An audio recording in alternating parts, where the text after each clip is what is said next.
Merci, Monsieur le Président. Depuis 4 ans, la pauvreté se propage. Depuis 4 ans, je vous répète que de plus en plus de Belges ont du mal à remplir le frigo, à offrir de la viande à leurs enfants ou encore à se chauffer. Depuis 4 ans, vous me répondez que ce sont des conneries, des affabulations populistes. Populistes, si vous voulez. Pourtant, les faits plaident en ma faveur puisque les chiffres du SPP Intégration Sociale, des chiffres officiels donc, démontrent que la pauvreté explose en Belgique. Et c'est bien entendu le Hainaut, mon Hainaut, détruit par Zomagouille, qui est le plus touché. 750 000 ménages. Près de 20% des ménages belges n'arrivent plus à payer leur électricité. Depuis 4 ans, je vous accuse, vous, votre gouvernement et les élus de ce pays, de travailler contre les intérêts du peuple. Je vous accuse de créer la précarité, de prendre en fait aux pauvres pour enrichir toujours un peu plus les riches ou vos amis. Et là aussi, les faits me donnent raison. Depuis la fin de la Seconde Guerre mondiale, jamais nous n'avons connu autant de sans-abri, de familles pauvres ou de pensionnés miséreux. Jamais.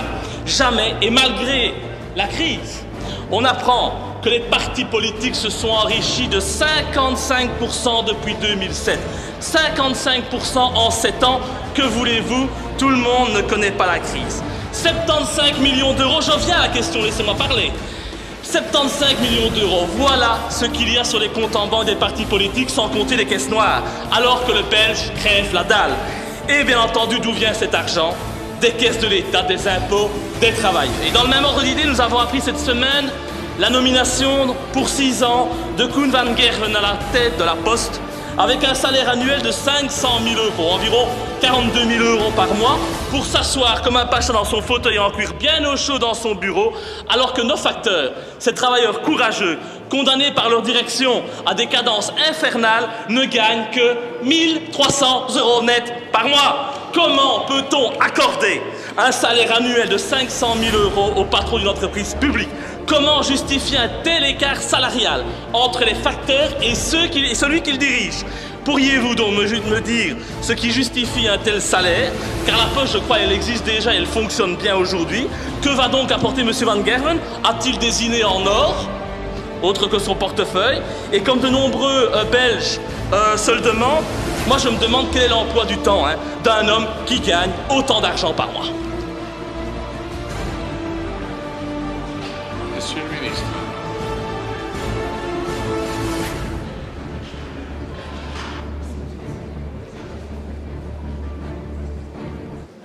Bien, je vous remercie, Monsieur le Président, de m'avoir permis de répondre à une question de Monsieur Louis. C'est tout un bonheur, un grand moment de poésie.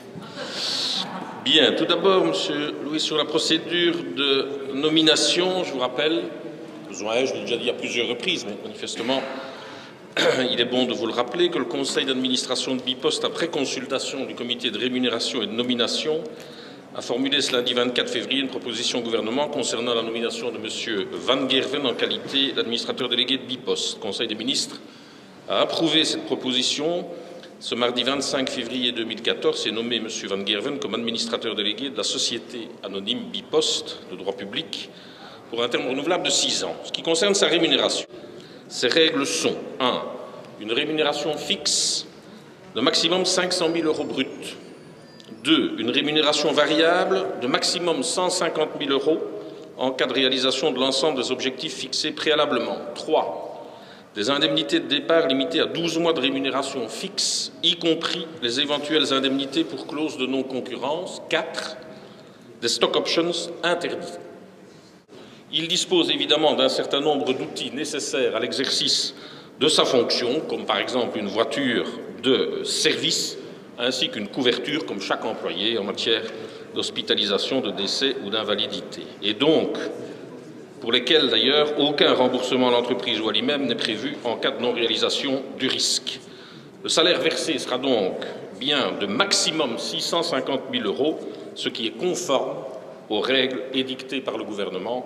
Et pour répondre à votre question, Monsieur Louis, le salaire à Bipost a été diminué de près de 50% et celui de Belgacom de 70%. Je pense que j'ai accompli mon travail. Je vous remercie.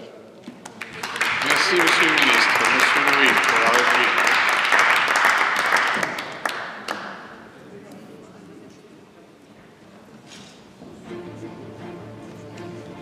650 000 €, c'est encore mieux, mais quel chanceux, monsieur Van Gerwen. C'est vrai, il touchera la moitié de ce que touchait Johnny Tay, son prédécesseur, et donc il ne faudrait pas se plaindre. Eh bien moi je me plains. Je me plains au nom de tous ces travailleurs belges qui triment toute la semaine pour un salaire de misère. Ces travailleurs qui triment pour enrichir vos partis et payer les salaires de vos petits amis vous placés à droite à gauche à la tête des entreprises publiques. Je me plains au nom des travailleurs de Caterpillar, d'AGC, de Saint-Gobain qui risquent de perdre leur maison à cause de leur licenciement, alors que M. Van Gerwen, lui, eh bien, va pouvoir s'en acheter 2, 3 par an avec son salaire. Et vous avez fait de l'injustice sociale la règle absolue, en défendant de tels salaires et en ayant un patrimoine de plus de 10 millions d'euros. Le Parti socialiste démontre qu'il n'a plus de socialiste que le nom. Et je comprends pourquoi le patrimoine des partis politiques a été augmenté de 55% en 7 ans. Ben oui, pour cacher les mensonges et la réalité, il va falloir redoubler d'efforts, mais aussi dépenser des millions d'euros en campagne électorale mensongère pour faire passer la pilule. Mais surtout, un conseil, durant les élections, ne venez plus nous parler de bain de sang social, parce que le bain de sang social, c'est vous qui le créez, vous, avec vos costards à 3 000 € et vos belles chaussures bien cirées.